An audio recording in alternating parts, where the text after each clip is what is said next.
Recording. Welcome to another special edition of the ACT podcast. I'm John Hall, and with me today I have the cast of American Idiot. Yeah. So, welcome, guys. I'm on my own with that one. Yeah, this is going to be a long. All right, so first things first, let's get to know each other. I would like you to introduce yourself and tell us what character you're playing. Ladies first. I am Emily Palmerchuk, and I'm playing Extraordinary Girl. I'm Wilson Jermaine Heredia, and I play Johnny. Who the fuck is that guy? I'm Robbie, I'm the director. I'm Dan, I'm in the ensemble, which means I get to play like 3 different characters. I'm Matt, and I'm also in the ensemble. My name is Josh Admire. I'm playing Will. I'm Garrick Ellis, and I'm playing Favorite Son in the ensemble. I'm Cece Saunders, and I'm playing What's Her Name? And I'm Larry Knight, playing Tunny. All right, so we just went over this just a minute ago before the camera started rolling, but raise your hand if this is your first show with ACT. All right. So Stop. Nice try. All right, so we'll circle back to that because I want to get your take on what it's like being in an ACT show for the very first time. Just to get your take on that, because a lot of people out there might be actors or actresses who are thinking about coming and doing something, but maybe you're hesitant about taking that jump. But so, American Idiot. It's a show that a lot of people may have heard about, but maybe they don't know about it. So what is this show about? Who wants to take this one? Oof. Okay, I'll take it. So it's essentially about 3 guys trying to escape the small town and trying to achieve bigger dreams in the city, but then they realize it's just not all what it's cracked up to be. And it's about I think big fishes in a little pond and realizing that there's sharks in the ocean. Yeah, I think there's a lot of there's so many themes to the show. I mean, each character kind of has their own theme of and things that they're going through. As the show follows Will, Tunny, and Johnny, they're all going through their own thing, but decide they're going to face it together.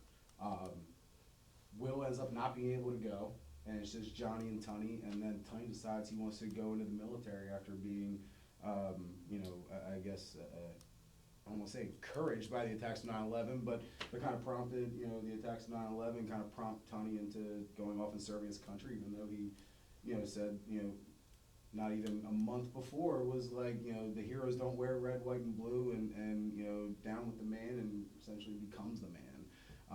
And Johnny ends up, fighting addiction. And all of their problems are all so different, but something that there's so much that people can grab onto with these characters, and the struggles that they go through. And these 3 gentlemen here do an incredible job telling their story and telling these characters' story, and it's been incredible. It's a beautiful show that got a really not such great rap.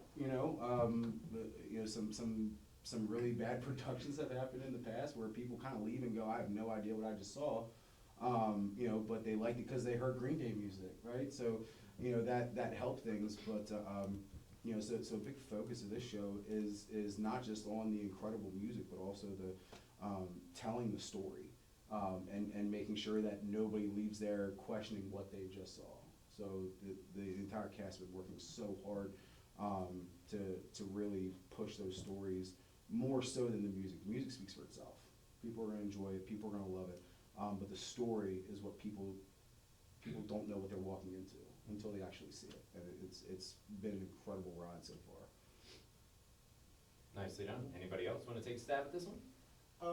I would add to it and by saying that it's about also 3 characters that are trying to escape their disillusionment and only to enter into further disillusionment, and then coming back and then realizing there's no place like home. Okay. I think what's so powerful about this show is that in just our everyday lives, everyone is searching for something. Everyone is striving after something, and we do have those victories in life, but sometimes life also comes back to bite you, and that's what our characters are facing in this show. Okay, so there's a lot of character development. There's a lot of the journey of life, both good does the audience experience it with them? Yes, I think the show, like, to Robbie's point, like, there have been a lot of people might see the show and might be like, well, what happened? But I think everybody's doing a great job to, like, I think develop the story further than what, like, I think that even the material given to, like, really show those raw, real emotions for the audience to connect to. It's very cathartic. You know, people will definitely, like, feel, you know, what, you know, our characters are going through and feeling. Okay, I'm gonna get English teacher on you guys. If you were to boil the message of the show down to one sentence, what is that message? That wasn't on your list of questions, Joe. No, it wasn't. You never know what's gonna happen. Stupid. So I actually wrote this down. Did you? surprisingly enough. It's I- hard. As you should. I thought of like if I could, so I'm weirdly on your page. I wrote down having big dreams and finding peace in the letdown.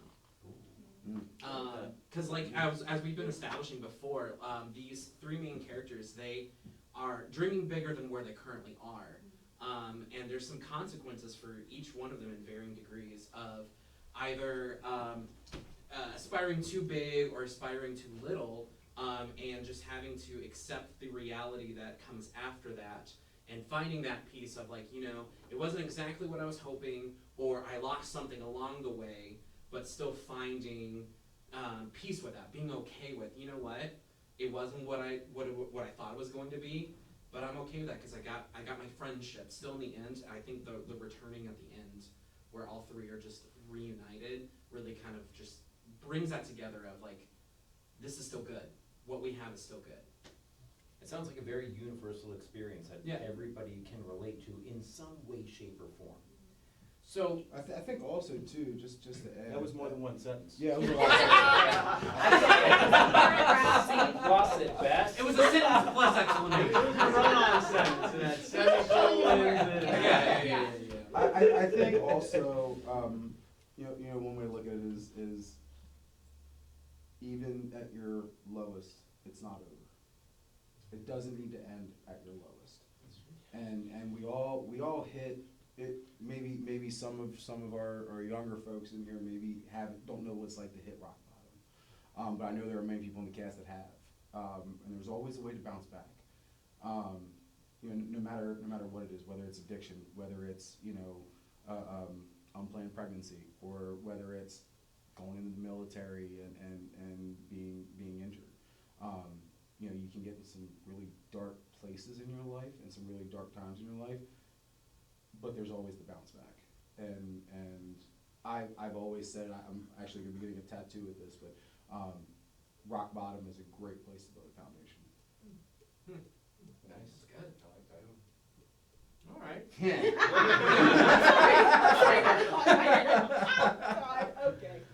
Okay, so before, one of you mentioned that the music is the music of Green Day. And that is an ever popular band. It's been around since, you know, gosh, I was a young teenager listening to Green Day, and here we are decades later. So raise your hand if you are a Green Day fan. Okay. Most of you. Okay, that's all right, no judgment. So how does the music of Green Day really further this message, and what's your favorite Green Day song? I would have to say, so I've been listening to Green Day, or this particular album, since I was like 10. I'm 27 going on 28. It's about 17 years. Damn. So, you know, at first I didn't listen to the music, like the actual lyrics, and when in preparing for the show and for my role, like I actually dissected the lyrics, and I was like, they're actually talking about something. Like, and Wake Me Up in September, and for Billy Joe Armstrong, that's when his father died, and he wanted September to just end, and I was like, oh, I would have never guessed that. So it actually, if there's one thing I can encourage audience to go into it, not just going into like, yeah, it's a great beat. No, like actually listen to what like they're saying, because it's actually pretty deep. Like I would have never guessed, honestly. Yeah, it's got to be Boulevard for me. Boulevard of Broken Dreams is such an incredible song. You know, again, just the lyrics. I walk a lonely road, the only one that I've ever known.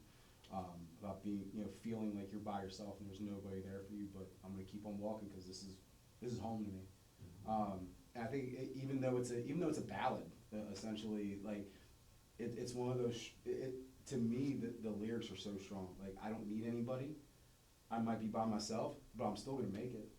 I'm gonna get to where I need to go, and it might be alone. I might meet some people along the way, but all I need is myself. As long as I keep on this track and keep on pushing, I'll be all right. Nice. Anybody else? I think similar to CC, I heard these songs a lot on the bus rides to school, cleaned up. Radio. Yep. But I remember hearing Holiday, American Idiot, Boulevard, Wake Me Up, just on the bus rides. And then hearing about the show, I was like, okay, let's actually give the album a listen. And with it being a concept album, like, the story is in the album. Like, it is, like, Johnny's story is one for one with what the album tells, mixed in with 21st Century, which has another story just very well hidden in there. It's not as in the forefront as American Idiot. It's like it's obvious that they were, when I feel like when Billy Joe was writing the music, he was telling his story the whole way through.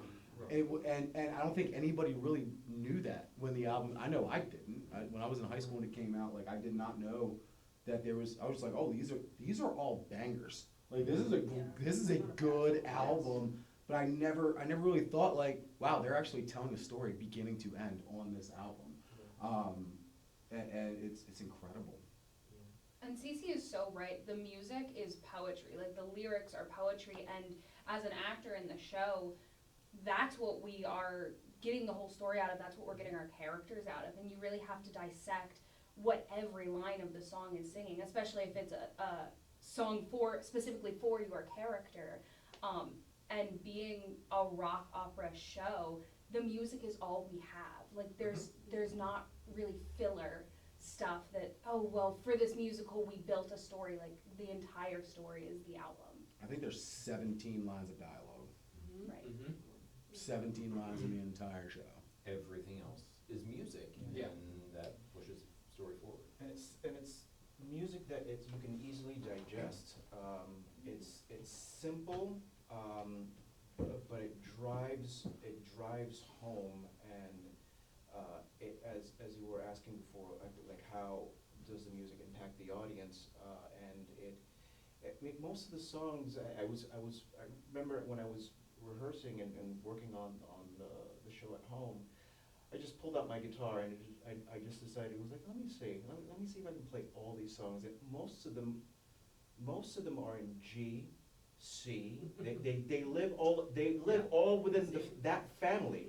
They live with all that. It was like, oh my God, like, this is all in, but it's composed so well. It's so smart, and then combines the poetry, which then it blossoms into something that it hits you in such a sublime way that you know that every song that you listen to, every time you feel, or rather every time you hear a song, you feel like there's a complete thought, there's a complete moment, something that just happened just in that song. Whichever song, you can pick any of the songs, you're like, I've just gone through something. After hearing September Ends, after hearing maybe What's Her Name, after hearing American Idiot, you think that it's just the music that drives you. It was like, yeah, and then subconsciously you think, oh, wait, something else has happened to me. There's all of a sudden there's certain lyrics and certain things that you start to say, and you go, wow, oh yeah, this is actually talking about something. It isn't trying just to entertain you. It's trying to tell you something. So, but it still entertains you. Yeah. Yeah, and it's still You can get entertains lost you. in that. Yeah. I got lost in Like, that. it's wild. Like, every show I've ever done, ever directed, there's always at least one or two songs where I'm like, oh, God, can we just skip this? I'm done. I don't want to hear it. Like that. Like, there's always that one. Huh? I said wicked. There's always. Doesn't matter what show it is. But this one, Every single I one. haven't felt that. Every single one. Like there's usually at least one or two songs, especially if I'm directing or even if I'm in it, where I'm like, God, can we just skip this like forever and not do it until we have to because I can't stand this song. But you know, this one we've been at it for two-ish months. I don't feel it. I haven't gotten tired of the music, and I thought I would. Yeah. I'm still rocking it. And I think that's why we really enjoy going to music rehearsal, because we Yeah. love this music so much, and we're probably all rocking out to it on the drive. I mean, I know I am. I know Matt is. Matt pulls up, it's blaring out his window. I literally walked out there one day and Matt was in his car before rehearsal, and I walked outside for a minute and I just hear it. I'm like, what a-hole is blaring their music this loud at 10 a.m.? Oh, hey Matt, what's up, dude? I think it's funny when we all pull up to music rehearsal and we're like, okay, what song do you have stuck in your head right now? And all of our songs are songs that we don't sing. Like, Yeah, I have yeah. Too Much Too Yeah. Soon, he has favorite Yeah. songs, we don't sing those Well, songs. absolutely too So much it's too just- soon, yeah. It's just. It's good punk also. The thing also, I think that we have to, it really has to be noted that, yeah, it's a rock opera, it's a punk opera. And it's the first of its kind. Mhm. I think, am I right? Yeah, I think yeah, it's the yeah. first of its kind. It's punk music. And I'm a huge fan of punk, you know, huge fan of punk. And that fact that they managed to take that and turn it into, infuse that into a show that's cogent and really hits home, we're all very lucky to be doing it.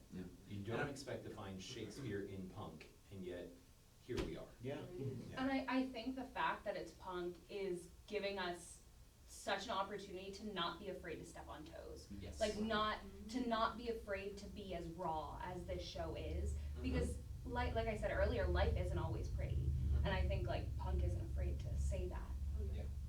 It's required for the show. Yeah. And I think I told everybody at the beginning of rehearsals, like, we can't go half-ass on this thing. Like, we have to come to rehearsal and go hard every single time, and they have. To their credit, they have. Like, even when people have come up to me and been like, yo, like, I'm not feeling it today, I'm not feeling good, it's like the music starts and they forget that they're sick. Like I think, I can't remember who it was, but somebody came up to me like a week or two ago before we ran the show and was like, hey, I'm not feeling good at all. You know, so if I'm off, I'm not feeling great. And I remember looking at them like 15, 20 minutes in rehearsal, I'm like, oh, you were sick. The hell out? Like, what are you talking about? Like the music just kind of takes over you. Like, we roll in at 10 a.m. for a rehearsal, and people, you know, are dragging ass because theater people are not day people. I don't know why I always have morning rehearsals, but, you know, we walk in just dragging, you know, half of us are hungover, half of us, you know, didn't get any sleep at all, you know, whatever. Sierra's always hungover. But it's one of those, but it's one of those where, like, as soon as that music starts, it's like it gives you that energy, and it's like it's incredible. I've never, Rent is the closest thing that I've ever directed that was anywhere near it, and with all due respect, even then there were days where we were like, I really don't want. Like, I really don't want to hear Over the Moon again. I have no interest in hearing, like, you know what I mean? Like, that was happening during this show, none at all. It's wild.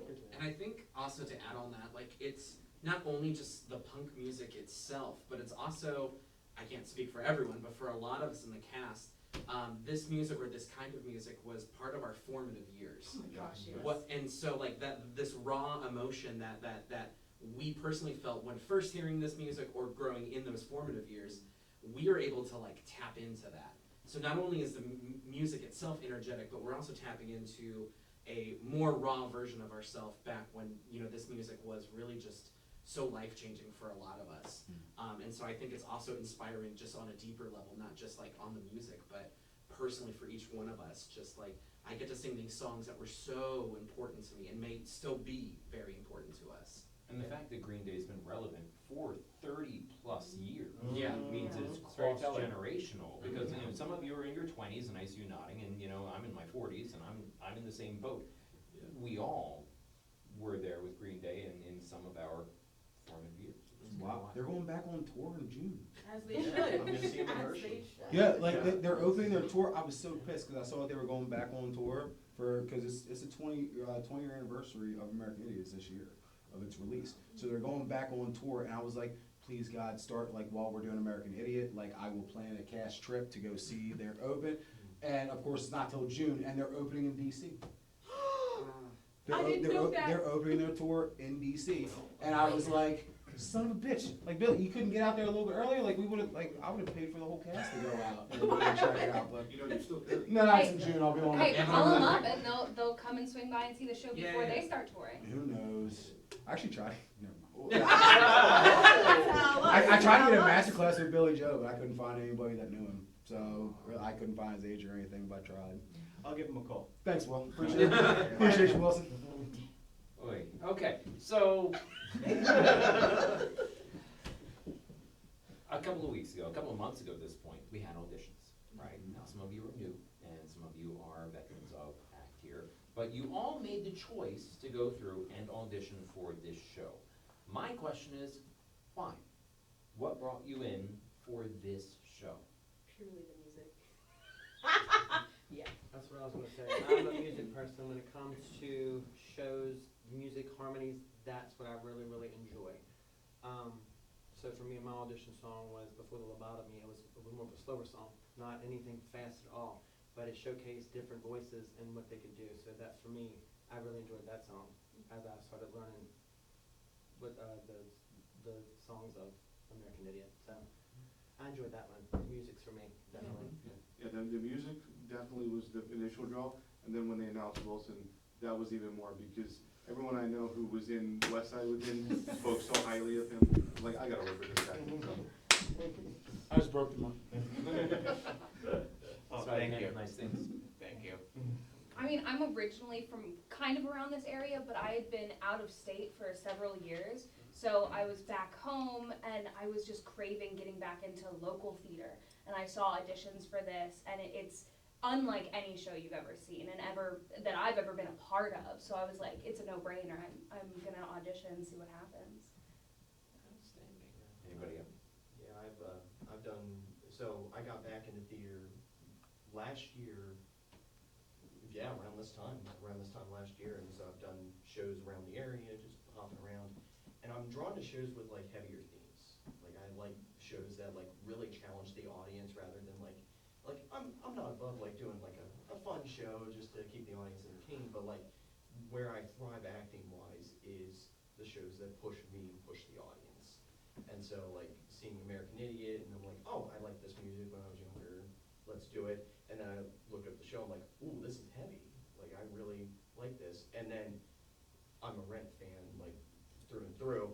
And I'm like, Wilson Park, man, like this keeps getting better and better. It's the gift that keeps on giving and everything like that. And so, yeah, and Rent's what got me back into theater actually. So, just like this perfect storm of like everything just hitting at once. And I've been wanting to do a show with ACT just to see what they're about, and I haven't been disappointed. Very cool. Yeah, I think for me, like I obviously didn't audition because I'm directing. But like I remember, I do remember sitting down and thinking about American Idiot before we got the rights for it, and I read through the perusal, and again, reading reviews online, watching different productions, which is always a terrible idea. So if you're a director, producer, don't watch productions because a lot of them just suck. It has nothing to do with the show. But it was a tough sell. Like I wanted to do it, and I actually started looking at it when Gideon brought it up on our podcast forever ago. He said that was his dream show. I was like, the hell does Gideon know about Green Day? He's like 14. What? Like what? Like whatever. Very surprised. But no. So I was like, you know what? Let me look into the show a little bit and actually see if it's something that we can do. And we do a lot of family-friendly stuff. A lot of like, blockbuster appeal type shows. Elf, Footloose. I'm reading off a wall over there. Mermaid, Les Mis. Pippin. Yeah, Pippin. Pippin. But so we do a lot of that, and every so often, and let's be real, we do it for ticket sales, right? Like we we did a show like Pippin and sold like 300 tickets to a 1,300 person house, is not fun and is super expensive to do, right? We end up losing. But so I started looking for more things that have a different type of appeal. And when I read through American Idiot, I was like, I thought this was going to be a lot worse based off of what I've seen and what I've heard and reviews that I've read. And at that point, I was like, okay, we're doing it. And I was like, it's fun being in charge sometimes. 'Cause I was like, and I'm directing it. Don't care what anybody says because I have to make final decisions. So, but it was one of those where I was like, I can really sink my teeth into this. And I started doing the script analysis and really digging in. I was like, wow, like the emotion behind these songs and the heart behind these songs that I've never listened to Green Day. I've never listened to American Idiot like that. I popped it in my car in my six disc changer in the trunk of my car back in the day, and I would pop that in there and I would listen to it, and I just listened to it because again they're all bangers. Like every song on the album is incredible. I never actually listened to it. Kind of like what he said earlier. Like I never actually listened, and I've never seen it from an emotional standpoint. And when you add that piece to it, it brings a whole new meaning to that album, which is tough to do as it is. But when they produced this show with this album, they hit it out of the park. All right. So doing a deeper dive into the nuts and bolts of theater, you guys are actors and actresses here. At some point, you have to get into the character, and you have to turn them from words on a page to a living, breathing, flesh and blood person. That takes a lot of character development and reading into it. How did you go about doing that character development and really getting into the head of that character? I think for me, for what's her name, because she's not like a major character, but she's obviously in the scripts. Because the way Green Day writes their music, it's very poetic. Like it doesn't make sense at first. I literally had to go online and be like, what does letter bomb mean? And break it down like I'm gonna say stanza by stanza. And from that, I was able to create my character. For me, with the information that Billy Joe gave, I had to fill in what made sense with the information that wasn't given. And it was actually, it's the hardest. I've done quite a few shows. It was difficult a little bit, but it was a mind bender, but in the best kind of way, for sure, for me. You're doing a fantastic job, though. Thank you. It doesn't seem like you're.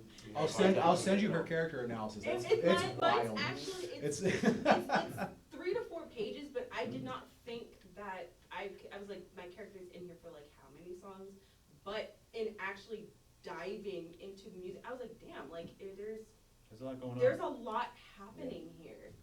You hear that, kids? They did homework. It's important. Got to.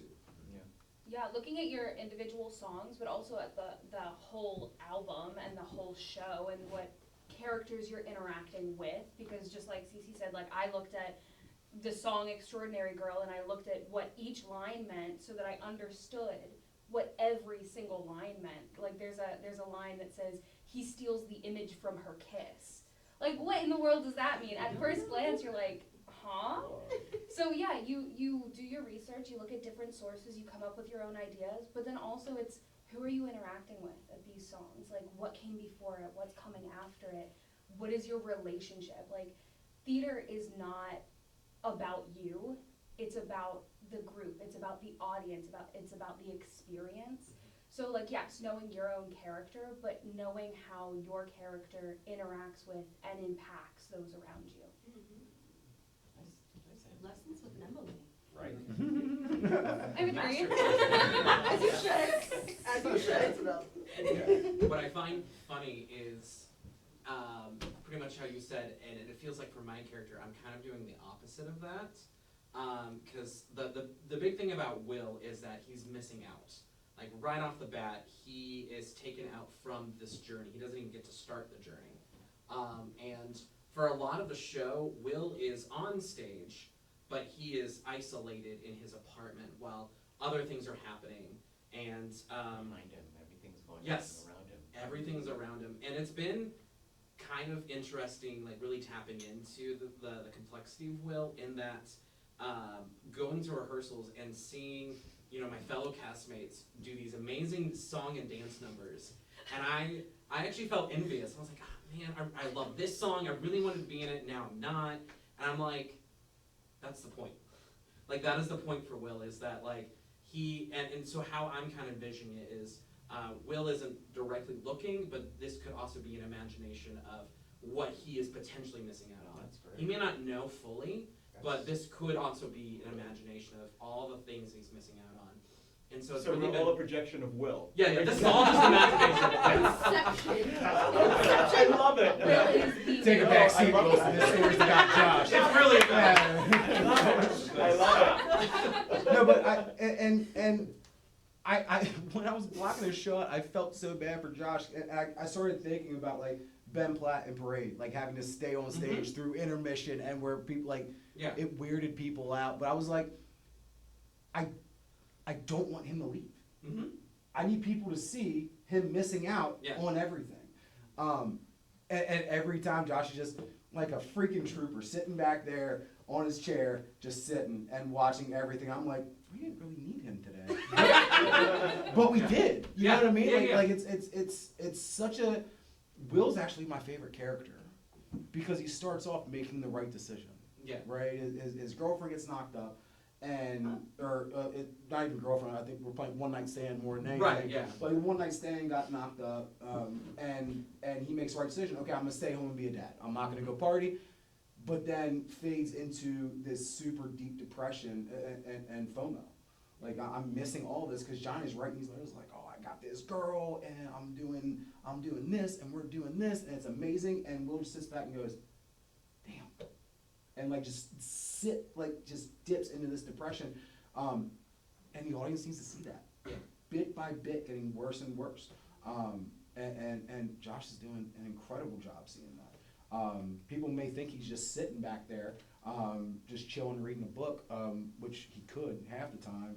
But I've been watching Josh, and I see him change as the show is like as we get deeper into the show, and I see him as his character, like to start to sing. And I don't even know if he's doing it on purpose, but I freaking love it. But like he'll Let's like, assume yes. you know, towards the end of the show, like he's like you slouch down your chair more and more Yeah. and more and more throughout the entire show. Mm-hmm. And I was like, I don't know if he's meaning to do that, but I've seen you do it a couple of times, like, and I'm like, good, yeah, keep doing precisely that, because again, it's those little things. And not everybody is going to notice that comes to the show, because a lot of people are going to come see it because it's Green Day, and I just want to hear the music. They have no clue what they're walking into. But there's going to be some people who are going to see exactly what Josh is doing, and not just Josh, a lot of people. But in this instance, people are going to see what Josh is doing. They're going to be like, I saw what you were doing, and it was perfect. It's really incredible. I think people are gonna connect with that. Like, Yeah. people are gonna connect with different characters, see themselves in those characters, and connect with them at different points through the show. Mhm. I think the irony with Will is that life is actually happening around him, and he decides to check out, and there's a potential for him to actually have a life. Yeah. Just as exciting and just as Mhm. fulfilling, but he wanted to leave, and that's Yeah. what it was. He wanted to leave, and he's a quintessential example of what happens when you stay, and then do nothing with what you have around you. Yeah. And there's literally life happening around him, Mhm. and a new life Yeah. that he can be a part of. And it can be just as exciting him writing back and going like, and check this out, and Yeah. look at this stage of my child's life. Look at my baby. Look at my Weird. baby, and Mhm. can't wait to see you guys, and all, Yeah.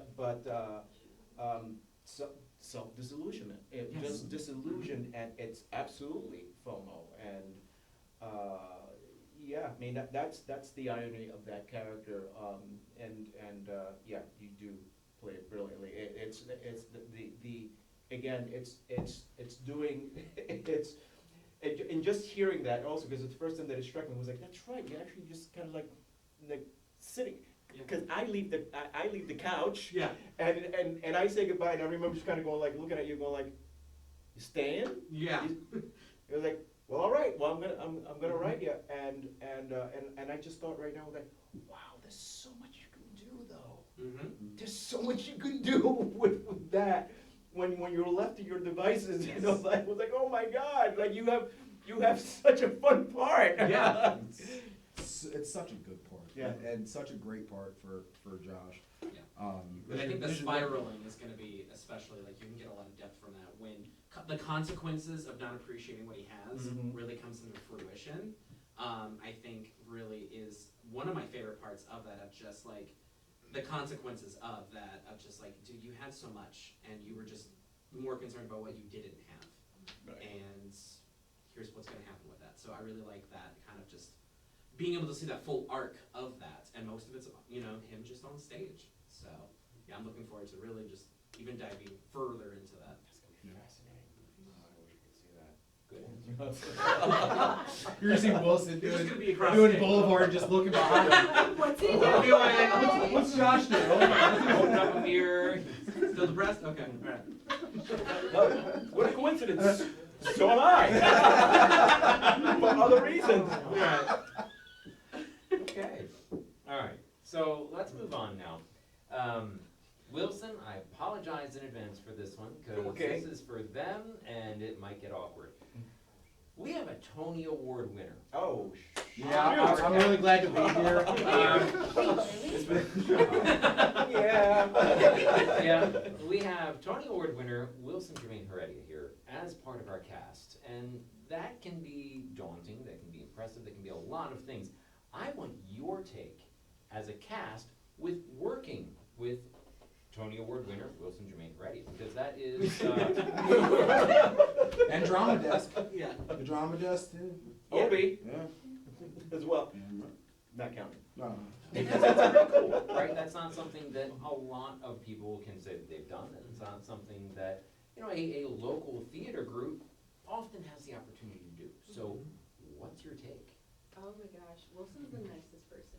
Mm. He's the nicest kid in town. Yeah. This is my third time, because the first time he came for Rent One, then he came for West Side Story, and then obviously now I actually get to act with him. He's so kind. Like at first, like when he first came, I was like, this dude is gonna come up in this place like, he was like, I'm like, I just was like, bro, who is he? Like, I didn't know. How am I gonna come in? How am I gonna come in? Like, like straight up, like I was like, I didn't, I'm not gonna lie, I didn't know who Wilson was, like, I love you, but I didn't know who he was, and I just was like, who is Wilson? And I was like, oh, that's Wilson, okay. And he was so nurturing, so much so, like, I think the part where we really bonded was ironically 4 years ago before COVID happened, during West Side Story. Like, he inspired me so much, like, he inspired me so much that I made leaps and bounds in my career, like, bounds. And so it's even different, our dynamic now in this show, and like, he's like, he could be a complete and total turd muffin jackass person. I told you to be creative. Yup. this way. He could, and I have met people that like haven't even won a Tony that are just jerks just for jerk's sake, but like he comes in willing to give back to people. And one of the things that he told, I think, in one of our conversations is that you're always continuously learning. Like, it's not like, I won a Tony. And like, no, he's constantly learning. And so he's inspiring to me as an actress that like I could be him. I could be Wilson. Word. I could be him. You got the Emmy? You are. Actually, yeah, I will touch on that. I credit two things to act and to Wilson. I got an Emmy. I won a regional Emmy, and so like I got that. As a matter of fact, the year I did work with Wilson more so like one-on-one, because I was the choreographer assistant for West Side, and that guy and that guy were involved in it, and leaps and bounds, because he was just like the. But you did it though. I mean, that's You're but fine. you're the one who did it. I just said like, hey, you know, it almost feels like the Matrix Reloaded when the kid sees Neo and he's like, hey, you know, you saved me, and Neo goes like, you saved yourself. Right. He's like, you freed yourself. It was something that was already there in you. I was just saying, like, go get it. He was like, no, but like, I'm being serious, like, he really, like, because ironically, like I think with the show, because it was kind of that big fish moving to a small, I was gonna move to New York, and I stayed in Hagerstown, so I kind of felt like Will, because COVID happened, and I was like, I'm gonna be here, I'm gonna be in Hagerstown, and then I win an Emmy in Hagerstown. Cause the big fish came down to the small, and just like, it just, Yeah. it's wild. It's full circle, he's the nicest person, I love him.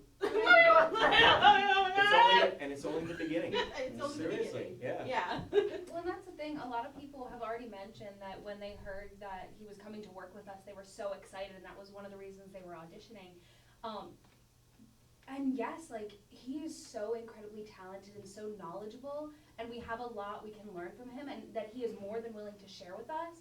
But from the second that I met him, and the second that we all got to work with him, like, you have to remember, he's still a human, like, he's still a normal person, and he came in and wanted to get to know all of us, and wanted us to know him, like, he's not put on some pedestal that, like, he has his own green room and, like, don't talk to him unless you have a seat. Like, no, like, he's coming in, and it's so fun to be able to get to know him, but also watch and learn, and just, like, see his, like, creative and really thoughtful playfulness during rehearsal. Yes. Like, every run is different, Mm-hmm. but it's not just, like, doing things without thinking. Like, it's thoughtful, and he asks questions, and I think it's a really good example to other people that are looking to take acting more seriously. And yeah, like Cece said, like, he's won these things, but he's in Hagerstown with us, and like, it can come from anywhere. Yeah, you know, he comes into rehearsal and you think, oh, this is a big star, but no, he's part of the cast. He's Yes, with us. yes, He's part of the cast. He's there being proud papa, showing pictures of his kids. Yes. You know, Oh, yeah. having the conversations. But then you watch him work and you're like, oh, there's the Tony Award winner. Yeah. You know, Oh, thank it's one of the coolest things too, because like, I told everybody, I was like, first of all, don't freak out when he gets here. He's a regular dude. Also, don't be an a-hole. Like, you know what I mean? Like, he's gonna come and he's gonna talk to you. And it was funny to watch as he came for his first rehearsal last week, right? Last week. For his first rehearsal, and people were like, hi, I'm so-and-so. He was like, come here, give me a hug, come on. And like, and it was again, so see, and me and Wilson have been close since we went out to Red Robin and drank beer and ate burgers together the first time we came. You know, we've been close since then, but like, you know, it's another, he's a human being, and he's fun to work with. But again, I also know from, you know, working with him with Westside, when it's time to get down, it's time to get down.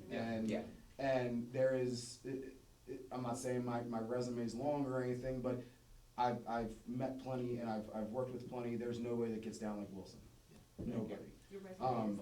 As I was telling Josh the other day, we were just messing around, I was like, I take everything dead serious. Mm-hmm. I take everything, it doesn't matter what I do, where I do it, I'm dead serious about it. It's the only way I know how to do things. And he does make you feel like such a friend. Like, I can't believe it's only been a week. Right, when like, you said it, I was like, what? Yeah. 6 months, but it's Yeah, not like, been I could impossible. probably count on one hand how many times I've seen it, interacted with him, but like, sitting down for this, it's like, oh yeah, I'm like seeing an old friend. Right, yeah. One thing I like to say is that, like, since the moment he came, it has been, I'm calling it a tsunami of positive energy. Emphasis on energy. This man, how long was your road trip? It was 4 hours. 4 hours, okay. So a 4-hour road trip with baby in tow. He gets out of the car, we help him move in, and then he goes straight to ACT headquarters, and then works for like, what, 5-6 hours? It was past midnight by the time we left, and then we had rehearsal the next day, but like every second of it though was just, I'm in this, let's do this, let's go. Like, he was just like, here we are, we're starting, we're hitting the ground running, at the speed of light. And It was, I think it was a Yo, fever listen, dream. It was such a fever He dream. in choreographed for 9 songs in Yeah. one night. yeah. And the next day was able to walk through it and not look stupid. Like, it was Yeah. wild. And it's an infectious positive energy of just like, all right, he's in this. I'm getting good vibes from this. I want to give it my all too. And so it's just been amazing to just like, not only work alongside you, but just like to thrive alongside you. Just like, I feel like our whole cast in general has I just, feel so much better. we now brought it that up you even say higher. it. Yeah. Like, I feel like we're high energy, but we've just taken it up another notch or two. I think so, yeah. So and we still have a few more weeks before a show, and so I'm looking forward to how much more energy we can bring into the show. Oh, there's more. Okay. And just to add, real quick, whenever I reached out to Wilson 6 months ago-ish, trying to make sure that we can make it happen, because he just had a baby, and like, I knew it's not easy to pick up for a month and roll out, especially when you have a beautiful 1-year-old, at home. Like, I wouldn't want to leave that shit either. Like, I'd be like, no, I'm not going. But whenever I started talking to Wilson about it, and the ideas that we had, and what I wanted to work through with him, for me, it was terrifying. And it still is. And again, Wilson and I are very close. To say how close, like, whenever I met his daughter for the first time, he said, "Say hi to Uncle Robbie." Like, so we're close, but it was absolutely terrifying. A small town director producer, getting ready to direct a Tony Award winner, like, absolutely terrifying. And I was like, I can't miss, because let's be real, we had issues with the last show you were here with the director, that we had to fix, right? And we did, and the show ended up being great. But it was one of those where I was like, there's no way he can come down here and have anywhere near the experience he had last time. Like, it has to be there, and everything needs to be perfect. But it's terrifying. But whenever he got here, we started walking through everything, and we walked through the blocking, and him and I kind of talked about everything, with character-wise, and he was like, "Yep, we're on the same page." It was like and from that first rehearsal on, everything's just been clicking. Everything has been moving. Makes sense, yeah. And hopefully I'm not giving too much away about but like, last time he was here, the director was almost afraid to direct Wilson. Like, didn't really give him much, right? I remember that. You know what I mean? Like, and I even remember sitting back going, damn, you haven't said shit to Wilson at all. Like, you haven't said anything to him. Like, and the director was like, oh, he's a Tony Award winner. He can do whatever he wants. I'm not going to tell him. And I remember going back to the house and talking, and Will Stone was like, will you tell him to direct me? Like, I will do whatever I'm told to do.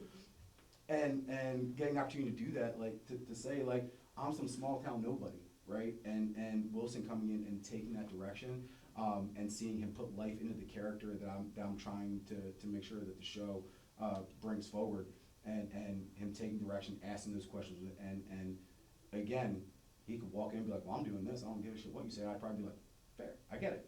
But just so open to be willing to work with not just me, but everybody.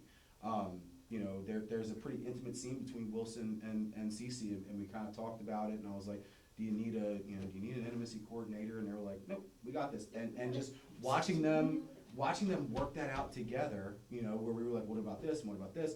And it was incredible to be like, okay, Cece was being like, okay, well, let's try this. And I was like, well, try this. And Wilson was like, what about this? And it was just a collaborative effort that you almost don't expect from somebody who's been there and done it, whether it be Broadway, West End, touring in Europe, or, out in California, being on, SVU, or the 1,000 things he's done over 30 years, like, it's, you don't expect the collaboration, but it's there, and it's a lot. It's a lot of collaboration, which is so nice to have, especially after other people that I've worked with that don't have the accolades, who aren't willing to collaborate. That's not Wilson. Wilson is so willing to work with everybody. It's so much fun. So much fun. All right. I will pay you guys later. All right, so we're gonna pivot here, and this next one is for the new people, the three of you who've never been with ACT before. I give you a heads up so you can think about this. What is your take on working with ACT? Be honest. ACT is more than a community theater. Like, I've worked with a few other community theaters, but I'm also a professional actor, and having gone through, like, working as a professional, like, ACT, even though it's the authentic community theater. Like, it is more than just community theater. Like, everyone here is so hardworking and so talented, and like, we come to rehearsal and we know what needs to be done, and we put our all into it, even if we come in dragging some warnings. Like, we know how serious it is. And I mean, it just shows when we have Tony Award winners like coming to join us, because we For the have third time. right, we have the reputation that it's going to be good. You guys are badass. I mean, when I saw the whole, I mean, I saw you guys, recordings, of you guys, of the choreography on the first day that I got here, and I was shown what you guys were doing. And when you guys just went into like full tilt boogie, it was amazing to see you guys do American. I'm just so glad that I just get to walk in and see the end of that. All you guys are amazing and the commitment. You guys throw everything, and then we're like, well, I better step up and do my thing, and make sure that I honor the show and honor you guys and all the hard work that you guys are doing, because you guys are kicking ass. I mean, you just wear me out. Thank you. Yeah, so this is the fourth theater company I've worked with in about a year. And going around and everything like that, I think the other companies prepared me for ACT, because you guys hit the ground running, and you guys have been pushing me way harder than I've been pushed before, and just like Emily said, like, it does feel like a close-knit family here, and one of my favorite things about community theater is the community. Yeah. And like, this cast has been awesome to interact with everybody and interact with Wilson and everything like that. Music direction, choreography direction, like everything has just been so well put together, and so like, yeah, I like a challenge, and you guys have definitely challenged me, and I appreciate it, and I really enjoyed my time with you guys. What do you think? I actually hadn't seen any of the shows that ACT had done. I'd done some shows with other groups in the area, but I hadn't done anything up here. Part of that's because I live in Frederick, and so I think very carefully about whether I want to have an hour round trip for rehearsals before I do a show. And I came out for this one because I had another show that I'd been preparing for. I'd lost like 30 pounds. I've been working on extending my upper range and stuff, and I had a terrible audition, and I absolutely did not get that part. Good. But I went into that part, I heard about American Idiot from a guy, Dalton, who was in Carell? Clyde. And I he love was talking Dalton. about coming out for this, and I was like, this music's incredible, and there's no way I could have done this show a year ago. But I was like, and there's gonna be a Tony Award winner, that'll be cool. And when they announced Wilson, I saw Rent, like original run. Some of us are old enough to get the 9/11 themes of the show and remember the anxiety and the panic and the what is this world that we now live in. And this show handles that in a way that is deft, but not. Any 9/11 project I've seen has felt so heavy-handed. And this show fucking rocks. Like, I know we're talking about poetry and themes, but this show just fucking rocks. Like, you sit down and listen to that album and you're like, all right, cue it up, let's listen again. But there's so many things about this whole collaboration, including the fact that Collins and Angel's relationship and Rent, because I'm pretty much professionally bad at relationships, has always been a really strong model to me of like a genuinely loving couple that are just there for each other. And it's not like, your needs are lesser. It's more like your needs are what I am joyful to be here to fill. And then the same coming back to it. So knowing that Wilson was going to be in it, my only concern was don't be fucking embarrassing. Keep that note the rest of the time, though, man. Yeah, but I was just like, all right, let's meet a new group of people. I didn't know anybody at the audition. I don't know prior to this anyone involved in this cast, and it's been absolutely welcoming. It's been absolutely professional. I love people who are serious-minded and lighthearted, and that is exactly what my experience in ACT this time has been. It's like the other day after American Idiot, and we're all like, and Wilson turns to me, he's like, I used to dance a bit. So, I mean, it's been fun. Like, yeah, it's poetry. It's like, you know, it was a pop punk revolution, and Green Day found their footing again, and all that. But it's just fucking fun. Like, when you come to this show, and you better come to this show, because if you miss it, you're gonna hear stories, and you're gonna be pissed off at yourself. When you come to this show, you're going to leave it, much like we do. I'm finding every rehearsal, leaving feeling better than we came into it, and to me, that is almost a wholly unique experience in theater. So, you know, I can't say what my next show is gonna be. I can't tell you what I'm gonna eat tomorrow for lunch, but I can tell you that in this moment, any opportunity that I have to be a part of something that this group is doing feels like absolute joy. It does not feel like work. It feels like an absolute gift. So I'm just like, fuck yeah, rock on, love it. Thank you so much for, you know, casting me, Robbie. It's been an absolute blast, and I can think of no better reason to do theater. It's just the best. And I will pay you all later. No, and that means a lot, because again, we do look at ourselves more than a community theater. We have the community aspect of it, right?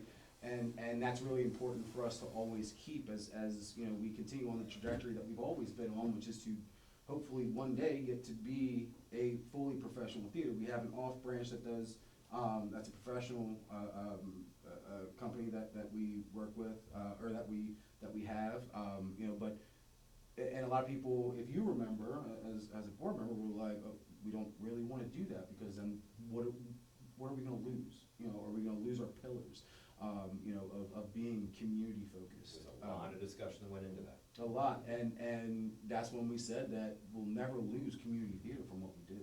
It's always going to be something that we have, because as somebody who's done professional shows and community theater, professional shows are just not the same. You typically don't have that bond. You typically don't have a lot of that camaraderie. Sometimes you do, but most of the time, at least in my experience, if you do a professional show, people come in there with their stuff, they sit down, they do what they gotta do, they leave, and it's done. You know, and that sucks. Because a lot of the fun of what we do is getting close and being able to do things together and spend time together and build those relationships. So I appreciate all of y'all. We love having new people. It's what we strive for. If we have an audition where we have nobody new walk in the building, I'm very mad. Like I'm annoyed. I'm like, man, like we're missing people. There's so many people there's people still to this day that hit up about that's never done a show here. Every audition, hey, we'd love to have you. We'd love to have you. We'd love to have you. And sometimes they come out. You beat me into the ground. I sure did. And look where you're sitting, right next to me. You know, but no, that means a lot, guys. I appreciate that. And theater should be accessible. Theater is that place that everyone should be welcome, and it should be open for us to come and join. And especially for people that aren't looking to make it a career. Like, theater should be and is able to be loved by everyone. Amen. And getting to do stuff like bring Wilson to come to shows, and he's not the only one. We've brought, you know, Constantine, Ryan McCartan, Ellie McLemore, Major Attaway, Tice Green. I'm missing Susan Egan. You know, like it's important for us to be able to do those kind of things, because there's that bridge between. Most people start in community theater. Not everybody's Wilson and gets his first shot on Broadway, right? But you know what I mean? Like I remember talking to Major Attaway, right? And I remember talking to him and him saying how he started in Galveston, Texas, at a community theater, and still does work with them today. Like, he just directed a couple shows for them not long ago, after being the genie on Broadway, being on every freaking bus and train in New York City, his freaking face, going back and taking part, because that's where it all started. And a lot of that, like with Wilson coming back, you know, and how grateful I am is because in conversations that we've had, it's the only difference between us and those professional companies. A lot of times it's just the cash flow, what we have available, and what we can and what we're able to do. And as we continue to work to try to get more sponsors and more money in, so we can do these different things, you know, that's where we're looking to go. And what we've always said, and John can attest to this, once we get that professional company off the ground full-time, ready to go, the first people that are going to get those shots are the people that have been with our community theater. Those are the first people that will get that opportunity. While I'm sure we'll still bring other people in, it's also important for us that people, like you said earlier, how many times does a community theater get to work with a Tony Award winner? None is the answer, none.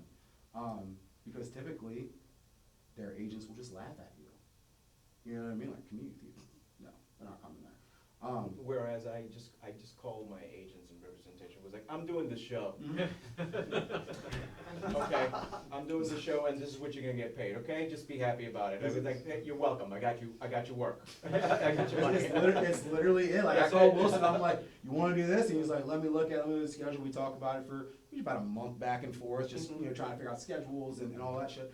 And eventually he's like, let's do it. And he calls the agents, I send him an email, hey, Wilson said Wilson told you I was gonna be emailing you, here's everything you need, let's get this rocking and rolling. The only thing that always scares me is we have to get a union contract, because we're not an equity house, right? So we have to get, what's called a guest artist application through union. And they're very strict with rules for guest contracts, whether it's breaks and things like that. And working with Wilson doesn't like breaks. So You're right, I know. like that night that we were working, I'm probably gonna get myself in trouble saying this again, but the night that we were working for like 5-6 hours, we were like, all right, ready for a break? Nope, next one. Nope, let's keep going. And it's like, no, like, well, but I also know that he's also not gonna run to his agents and or run to Actors Equity and be like, they didn't give me a break. So. Which is not true. We did look at some of the photos. Yes, So, there were a few. yeah, there was some. We had baby picture breaks. Yes, Yeah. yes, yes. Break was had. It was, yeah. It's documented, it's all that, but no, and again, that's to Wilson's credit as well, like. And a banana break, you gave me a banana. Oh, yeah, that's right. Because my blood sugar started to drop by the end of the night. I was like, oh, I think my blood sugar's down. And had a banana and was like, all right, ready to go. But no, and again, it speaks to Wilson's one personality, which is why everybody loves him, but two, his dedication to the work for a community theater. Like, no, I want to keep going. I want to keep learning. I want to keep getting this. I want to keep going until I get this. To the point where we have to force him. Like, nope, you have to go take a break.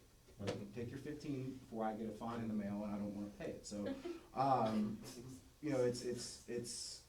it's very important to us that we again, to kind of circle back, have that level of performance where people don't know that they're coming to see a community theater, that they walk out and they're like, oh wow, that was some community theater from down the street. Holy crap! Now, thank you for saying that, because that kind of segues me into the next question here. Part of that experience that the audience has when they see one of our larger productions is that we're often holding them at the historic Maryland Theater. Mm-hmm. And if anybody's been to the historic Maryland Theater, it is absolutely stunning. For those of you who have performed on the stage before, tell me about that experience. It is one of the best experiences I've ever had in my life. I love it. It's like you're walking, I'm a part of history now.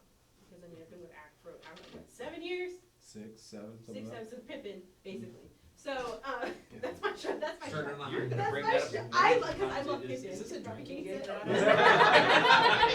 But she came back after Pippin. That's all that matters. Nobody else did. That's easy. We're on to 5 mentions of Pippin. I love that show. But I remember being, like, coming on the stage the first time, I was just in awe. Like, you get on that stage and you're just like, I made it. Like, for me, even if I don't ever make it to Broadway, like, I was on the Maryland Theater stage, like, the whole MSO performs there, and all the amazing people that have even performed with them, like, it just, you feel so official. Yeah. And I feel like I want to work at my craft because, like, I want to perform here. Yeah. So it's amazing. It's breathtaking. In a very short summary for me, I did theater my whole life growing up as a kid, but I stopped after I graduated college, and it was like a full 10 years. And then last year I saw the performance of Jesus Christ Superstar, and they were mentioning auditions for Kinky Boots, and I was like, I haven't done theater, I used to really love it, let me get back into it. So Kinky Boots was my first time back, and so it was at the Maryland Theater. And so the first night that we were there, and it was before a rehearsal started, and so I got some alone time on the stage, I literally just started crying, because I'm just like, I've never even back then, never performed in such a large place before. And it's just like, it was that moment of, I really am back in theater again. And just like the passion and the encouragement of just those few months of rehearsals just leading up to that was just such a monumental moment for me. And so to go back for this show and have a much bigger role than I did last time, just like, yeah, I'm beyond eager to like, all right, we're coming back to this a very emotional place for me, and we're just gonna do amazing there. So I'm very excited to get back there. I thought you did a lot more. I mean, it's wow. No, seriously, I was like, wow, really? Yeah. So you've been away from musical theater for that long? Yes. Wow, wouldn't have known. Thank you. Seriously, wouldn't Josh have known. can sing. Yeah, Sing. yeah, He can wouldn't sing. have No, known. he can't sing, he can sing. He can bluff. No. He can bluff. There is nothing like the Maryland Theater. With all of its flaws as a historic theater, right, doesn't have all the updates and, you actually have to, it actually has a fly system with rope and sandbag, right? So, like, it has its limitations when it comes to, what they can do tech-wise. But of course, Maryland Theater is doing better and better and getting more and more updates done, which is great. But there's nothing like it. When we started the theater, the community theater portion, and we were looking for a home, it was really about trying to find somewhere that we can do a show, and be able to be profitable so we can continue doing things, right? Because as much as we all love theater, it's also business. We have to be able to pay the bills and keep the doors open, right? But, so it was important for me that not just at the Maryland Theater, but wherever we ended up being, to do these shows, it had to, it had to be profitable. And even with everything at the Maryland Theater, there's still, when I went to those meetings and I sat down with the executive director and the president of the board, there's no feeling like it. And we even talked about, like, okay, if we do it here, we're only gonna be able to afford to do one weekend. And that was a holdup for a lot of people. And a lot of people were like, we're not gonna get turnouts for it, we're not gonna get a lot of people coming to work for 2-3 months at a time just to get 2 nights, right? We should find somewhere that has, where we can do, 2, 3, 4 weekends. And then we took a poll, after we did the first show there, because we did a tester show, before we signed our partnership agreement, and we took a poll afterwards, and we asked people, would you rather perform 2 nights in this venue in front of 800, 900, 1,000 people at a time, or would you rather try to find a smaller venue, where we maybe seat 100, 200, 300 people, and we do shows, for 4 weekends. And once we did that first show, it was damn near unanimous, that no, we do shows at the Maryland Theater. Because again, once you step on that stage in front of that many people, even if it's not 800, 900, 1,000 people, when you step on that stage, there's something special. Knowing that you're walking on the same stage as Willie Nelson, B.B. King, The Temptations, The Four Tops, I can go on and on and on and on. Knowing that you're sitting in the same exact dressing rooms, you're stepping on the same exact stage as those people, makes it more special. Almost terrifying sometimes. Yeah. But the feeling that I got the first time I walked on that stage, I will never forget. And all I hope is that everybody else who has that first time experience there, doing that show, or doing a show, in front of that many people in that venue, is they feel the same way. And from the feedback we've gotten, I haven't heard anybody go, Maryland Theater sucks, I don't wanna ever do a show. Like, everybody's like, holy crap, we get to be here. And there's no other community theater that's there. Like, this is an opportunity that a lot of people, again, don't get. And I'm glad, it makes me happy to be able to give people opportunity. Not all stages are created equal. They're all a space. They're all a space for your art, right? But not all venues are created equal, and Maryland Theater is at the top of the list. It has a certain sense of gravity. Yeah. That's a good way to put it. When you're in the audience and you're looking at the stage and there's these ornate carvings and the cherubs up there and everything looking in this dome ceiling above, it has a sense of gravity and awe. And then once the lights dim and the curtains part, you're like, wow, okay, I'm here. And when you're on the other side and you're on the stage looking out at the audience with all of these in the skybox, it's Spectacular. It is. It's It's, But it also gives you a sense of purpose when you're on that stage and a sense of responsibility to deliver that stage, like, I have to step up, I have to do this right, because I have to honor where I am here, this is wild, at least that's how I felt.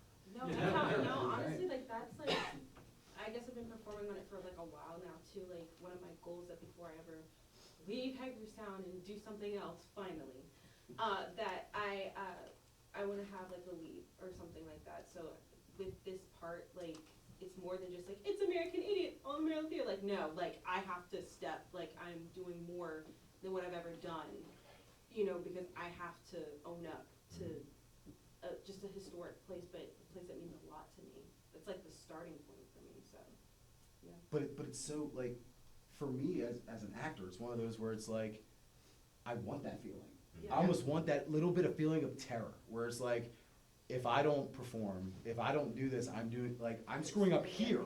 Yeah. Like, of all places to screw up, I'm screwing up here. Like that's almost terrifying, but in the best way. Where again, you get those butterflies. I still get those butterflies. I've been performing there. You know, we've been going for 8 years now. You know, there and you still, at least I still get those butterflies when I walk in that stage door, and I'm like, oof, it's happening. here's home. Let's go. Like, and it's so hard to put into words on what that feeling is, but it's more than just butterflies. Like when you fall in love for the first time, like it's just There's more at stake. it's a feeling that can't be matched. It's incredible. It's a fear I didn't know I was gonna have until just. You'll feel it. If I you're don't know, not- like the there you go. ghost or Yeah. anything, that could be the ghost. It's an encouragement of like, this is a quality place, now I have to bring the quality myself. Yeah. I was just thinking about it, this is the longest I've gone without stepping on the stage I'm gonna perform on. Mm. All right. The time that I've been. Yeah, get ready for that. That's we get 2 days. Yep. It's gonna be great. Then you realize, oh crap, there is something there that wasn't in my mind. Right, gotta work on that. But it will be perfect, my friend. I Yeah. promise. I'll just finish with as far as the Maryland Theater is the first time that Robbie took me on a tour, was the first time that I taught a master class here, and he took me on a tour into the Maryland Theater, and there was a show going on, and I walked on the stage, and I looked out into the audience, and I felt that gravity on the stage, and I turned to Robbie and I said, I have to perform on this stage, and Robbie said, I'm gonna make. Check. What's that story? Robbie said, I'm gonna make that happen. And, I'm here twice. So, Yep, it's gonna be So really far. Check. yeah, Uh, so far, there isn't anything I wouldn't do for ACT. Mhm. I will come back over and over again. Anything that within my power, I will always come back. Yeah, like I will never forget that conversation because I told after the class the kids were doing Dorothy in Wonderland at the Maryland Theater, and I was like, hey, you know, the director of Dorothy in Wonderland and the producer, who's also my wife, was want to stop by and check it out and maybe say hi to the kids, whatever. And I was expecting him to be like, no, what the hell? No, I'm not doing that. And he was like, yup. He was like, take me. I was like, okay. And in the back of my head, I was thinking, man, if I can just get him to see this place so he knows that we're not a joke, that this is for real, like, I might be able to work something out. And I remember we walked in, he took a tour, and the kids were all downstairs in the dressing room, and he took center stage like a G, and just looked up and he went, I have to perform here. I was like, yes, thank God. And the kids came up, and again, he was you know, saying hi to them, but yeah, the place is different. Yeah, man. It's different. Yeah. All right, I don't want to take too much more of the time, just because it is starting to run a little long here. But my final question of the night is, what sets American Idiot apart? Why is it different? Why is it important for the people out there to go buy the tickets to see this show? I think there's nothing like it. Literally nothing like it. You don't, like, a lot of people compare it to Rent. You know, like it's like a bunch of reviews said it was like a knockoff of Rent, and there are similarities between it. I don't see it as big, but I do see a few similarities here and there with it, but there is nothing you're ever gonna see like American Idiot. The way that they were able to put this album to a show is done beautifully. and I don't think anybody could name a show like American Idiot. I don't see it. I can't think of one in 20 years of doing this that comes anywhere near what this show actually is. And we touched on this before, you said that this is the only, that you know of, punk rock opera. There might be some random ones here. I've never heard of them. I've never seen them. Like, there's nothing like it. Well, because there have been rock operas, there have been Sure. Tommy, The Wall, Mhm. everything like that, but it hasn't been American Idiot. And it's weird because you want to put this, I find myself wanting to put this musical in the same genre as like jukebox musicals, but that does a disservice to Yeah. the show. Right. Because Right, it most- isn't. it's like, I think Mamma Mia, the first thing when I Right. think of jukebox Right. musicals was that, That Jersey Boys. I was in it, but I'm not a huge fan. But like, I think it's helped by the fact that this is coming from something that already had an established story. So it was really like, okay, what can we do to push this further? Right. Like when they created it. It was And so, already a like, concept album, you know, it was already a story. Like, how do we just enhance it? And that's the thing, this musical, this production isn't going to just entertain. It's going to entertain, but it's not going to just entertain, it's gonna make you feel something. And I thoroughly Feel believe. everything. Right, Everything. you go through the whole range of human emotion, and I thoroughly believe that theater, the purpose of theater is to make you feel something, and that's exactly what this show is gonna do. You're going to Yeah. be there right with the characters, and it's gonna start conversations. There are a lot of shows that have tried to be rock shows. Some more successful than others, obviously Tommy, obviously Superstar, Rent, those all had rock in their DNA, but this is a rock show. Pure. And I think the reason that this one works also as theater is because Green Day took the first step towards musical theater. There's an inherent theatricality in rock music and pop and punk that doesn't necessarily cross over the easiest way to theater, but they're both very, very similar.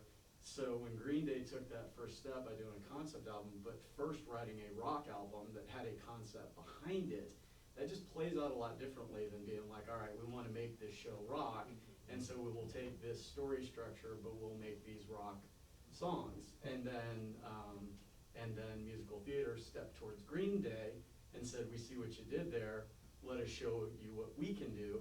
And if you've seen the documentary Broadway Idiot, Green Day is absolutely blown away because it's sort of like an extension of the story that they were trying to tell and taking things in a direction that even they hadn't done on their own. So that small Venn diagram that's got one show that's a perfect blend of musical theater and a rock show is this damn show.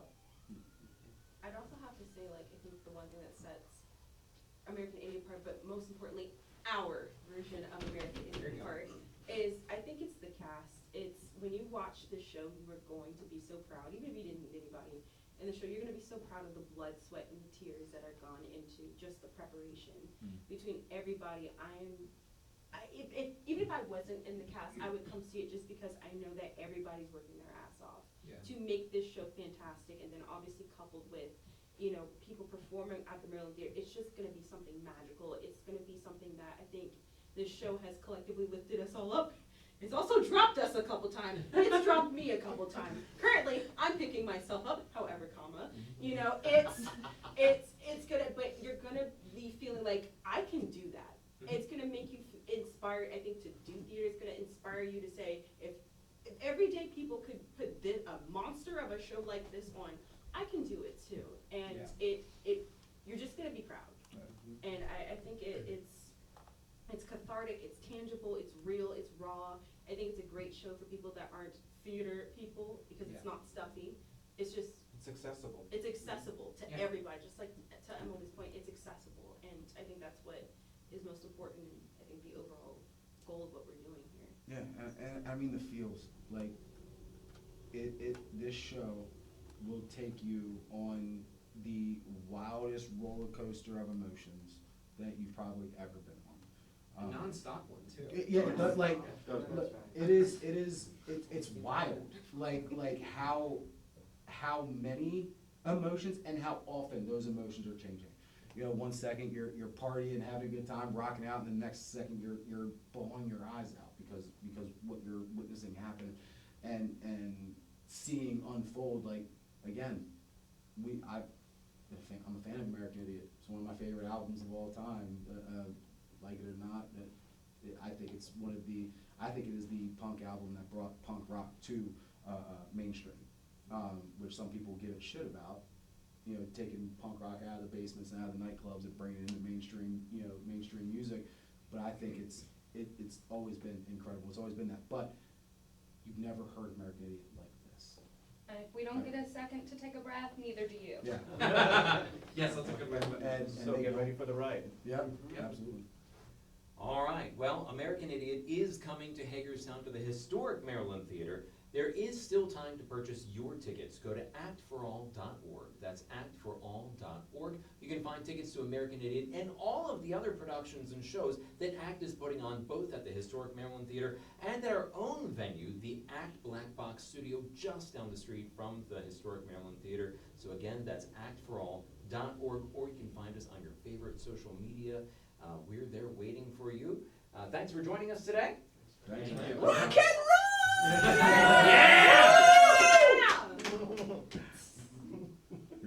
All right, thank you. Nice one. Mike, thank you, sir. Okay. Beautiful. Not a problem. Huh?